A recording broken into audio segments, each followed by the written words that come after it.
Spire.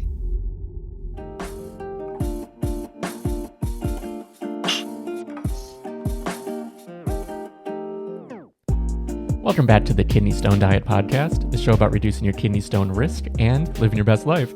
I'm your host and fellow student, Jeff Saris, and Jill just swooped into the screen. I swooped in because I had to get my water. Of course. Yes. Enough Hi, fluids. I'm Jill. What'd you say? Yeah, always have to get enough fluids. I mean, that's such a key part of everything.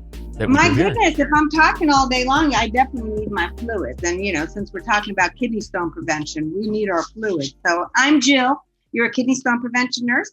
Happy to serve. Yeah. So we're back with another listener question this week. And yeah, I think this is going to be a really good one for people. Do you want to dive right in? Let's go, baby. Alrighty. Hi, this is Laverne in Atlanta. I just discovered Jill. She's wonderful. Thank you so much for providing what you provide to us. In any event, my question is, what about turmeric?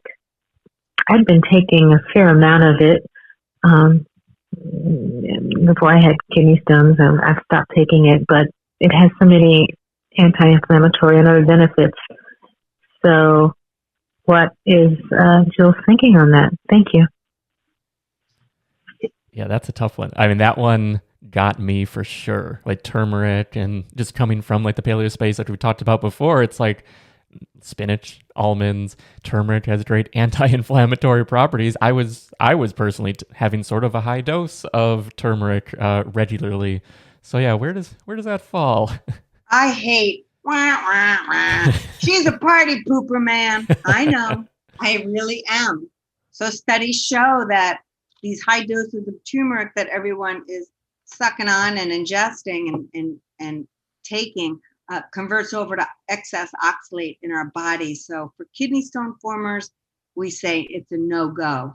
Now, for somebody who's watching and they're naturopath or another doctor has said, take this for anti-inflammatory properties.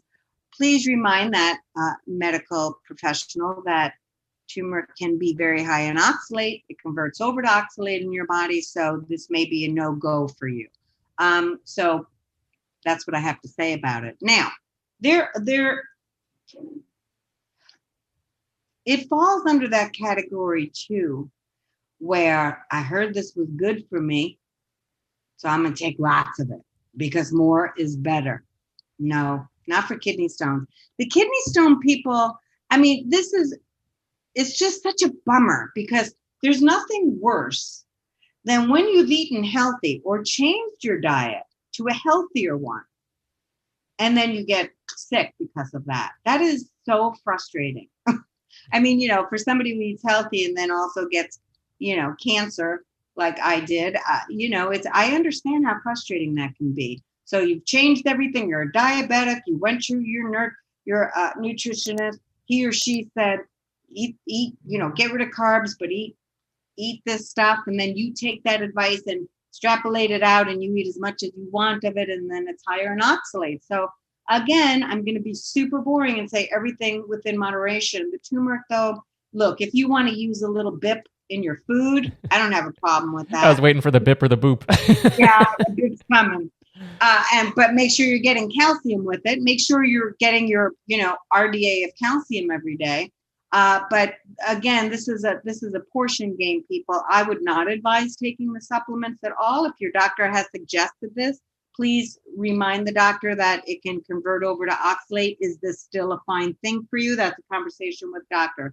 If I have a patient that comes to me and was not, they just saw it on Marshall's, clearance sale, and they read something about it as anti-inflammatory properties, so they started taking a bunch of it. I'm going to tell them to stop because if they have a high oxalate, obviously I'm looking at a urine collection. I'm like, not the best idea for you. So,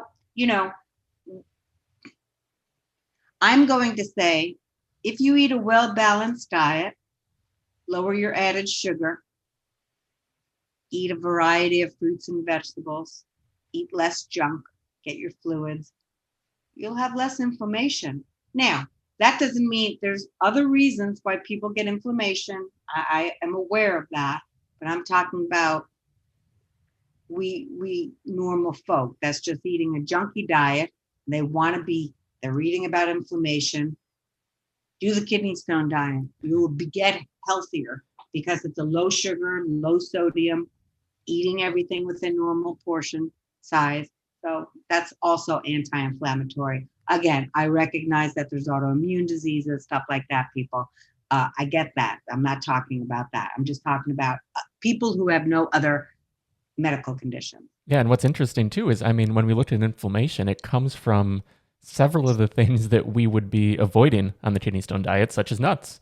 Like almonds and things do have inflammatory properties. It's weird. It is actually really strange how they balance out that, like, sort of the healthy foods tend to have higher oxalate and things that make them almost unhealthy then, depending on the person. For kidney stone formers, right? And so all plant foods have oxalate.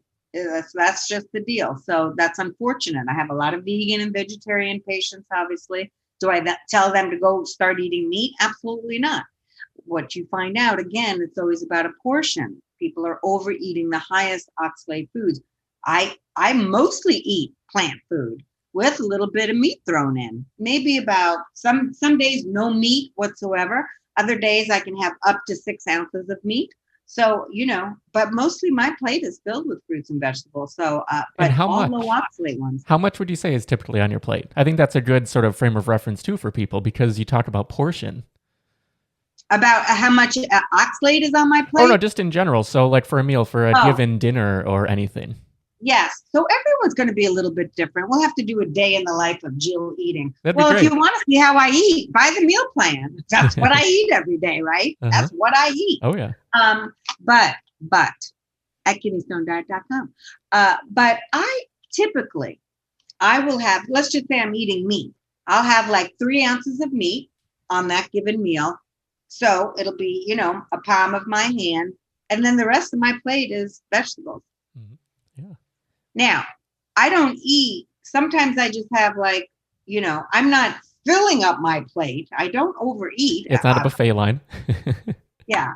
And sometimes, like for lunch, I'll just have a dessert plate, so I don't have like a 14-inch plate I'm filling up. But typically, if I'm having meat, it's 3 ounces of meat on that given meal. And then 3/4 of the meal is fruit or vegetable, mostly vegetables. Fruit is lots of times a dessert for me, or an in-between snack. High fiber fruits. I don't like I like grapes, but there's not a lot of nutrition in those as far as, they're low fiber and stuff. And if I'm going to have a snack, I want to keep full. That's the main goal, right? But, that's how I eat. Yeah, for sure. Yeah, I mean, and that is the thing. The kidney stone diet is sort of by nature anti-inflammatory. So speaking back to the turmeric, like a bip or a boop here or there, but other than that, like we're already helping people get down that path. So I think it's a good route to take, but completely understand why someone would be looking at something like turmeric, because it has such high anti-inflammatory properties. And like I said, like I was taking a high dose of turmeric for a little while just because I was like, let me give this a try and see. And then shortly after that we met, I started learning about all of this, and I was like, oh wow, all of the time, everything that I've learned, all the health coach training and all this stuff I've gone through, knew nothing about oxalate. So it's so important to meld the two areas. So that's why I think this podcast and the platform is so valuable, because no matter where you are in your journey, if you're just diving into learning about health and wellness, or if you're all the way like to the point where you're like, oh, I discovered turmeric, I discovered this and that, all these different tweaks, it's so important, because this is an area of health that somehow has been, I don't want to say overlooked, but it hasn't made it into the mainstream, unfortunately. Yeah, it is unfortunate. And then, I think it's getting there more and more. So much, I mean, a lot of things have not been studied. It's very difficult to get people in a lab and feed them specific food and then take blood and urine samples all day long. People have to lose work, and, it's complicated, right? You can't trust people. This isn't a negative thing. It's just a fact. You can't trust people to, eat exactly what a doctor or the researchers are telling you to do at their home. They're going to have snacks or whatever. So it's very difficult. People have to be locked in a lab, and they have to be, fed. So it's hard. And again, our bodies are also different. We're going to absorb things differently. Jeff and I are not going to absorb the same exact way, right? So it's so complicated. Whenever I feel little, I really don't. But I mean, I don't really feel overwhelmed ever with diet. I always go back to basics. Is what's on my plate healthy for me and my body? Is there an ample amount of vegetables on my plate? Is there protein on my plate? Do I feel like having carbs today? If I do, it's typically like, just a simple white rice in small amounts, because that works okay for me. Not a lot of great nutrition in that, people. I understand that. But for me, that's what works. Turmeric or anti-inflammatory pills, again, always go back to your diet. Are you starting there before we pop pills? Really? So I know people that are, their plate is junk and they're taking turmeric. Really? What do you think you're doing? I mean, start with food first, then see if you need to supplement. Let's start there. Okay. Yeah, for sure. Yeah, and if you want to get a good overview of inspiration on what you can eat on the kidney stone diet and a bunch of recipes, we have the kidney stone diet meal plans, along with a bunch of free recipes on the site at kidneystonediet.com. So you can definitely dive in right there to everything that's free. Or if you want a weekly meal plan sent to your inbox, we also have that as well. We have the kidney stone diet course. We have tons of episodes. I don't even know what episode we're up to right now. We're pushing 50, I know, of this show, which is amazing. Yeah, but yeah, we're getting close there. So many episodes there, so much content on the website. We have the weekly email where Jill sends you a little personal letter about sort of to keep you on track, and maybe a little bit about your life, but also about you, Jill, your life, and also about keeping everyone moving forward. Because that's really what we're all trying to do, right? We're just trying to every day move forward and progress in a positive way. I think, yes, my other mantra is progress over perfection. If you're in the game and you're progressing and practicing like you want to, that's good enough, people. No one here is going to be perfect. I'm going to take a second and if you guys could do me a favor and subscribe to the channel, because that helps other people find us easier. Also, please comment. I love seeing some of my favorite Facebook page people commenting, and I love interacting with you here on YouTube. Look, Jeff and I are all about